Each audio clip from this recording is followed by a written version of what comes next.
For most of us, we can remember each time we've had to go to the emergency department. It's not a good day, but you do hope your doctor is having one. Here's what we're walking into. It is a Labor Day weekend, Saturday night. So weekends, beautiful weather. We asked Dr. Ryan Stanton to keep a video diary. 1 hour in, 6 patients down. Of overnight shifts in the Baptist Health ER.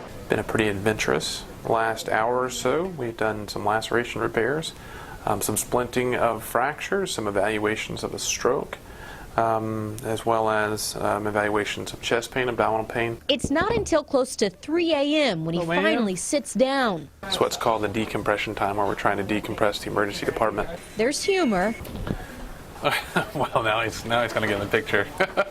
And an obvious respect for the workload. I'm in the low 20s. That's where I feel the most comfortable in terms of number of people seeing during one of these overnight shifts. The next night, Sunday, wouldn't fall in his comfortable range. He didn't have time to update us until 2 a.m. I'm incredibly busy. Lots of pathology tonight, a lot of variability.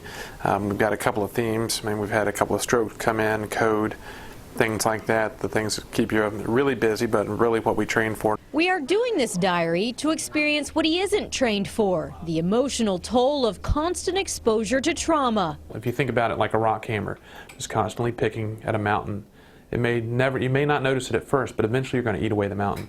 He calls it compassion fatigue, associated with frontline responders that see bad things, sad things, over and over again. If you live that 160 to 170 shifts per year, that's 2,000 hours of exposure to this type of thing every year. Tonight, 28 patients in 9 hours. It's one of those nights where basically wrapped up pretty exhausted, mentally exhausted at least. So I don't think there's going to be any trouble getting some sleep. Stanton's last night in a row slowed down. The gods of emergency medicine, sickness, and disease apparently are in our favor tonight. It's so impressive, it's worth documenting. It is completely empty. It didn't last, and Stanton says that's part of the fun. But it's part of the reason the job in general has become a tough sell. 140 million patients come through an ER in the U.S. each year.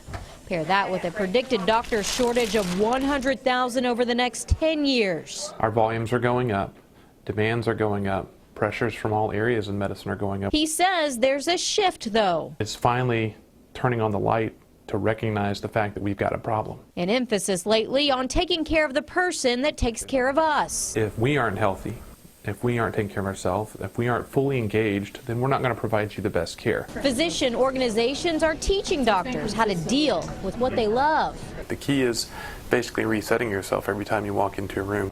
Because if they carry each pain, each situation with them, the compassion can't help but tire. Still a very good night, a very good wrap up, and now we actually have a couple of days off before we come back to start it all over again over the next weekend. In Lexington, Miranda Combs, WKYT.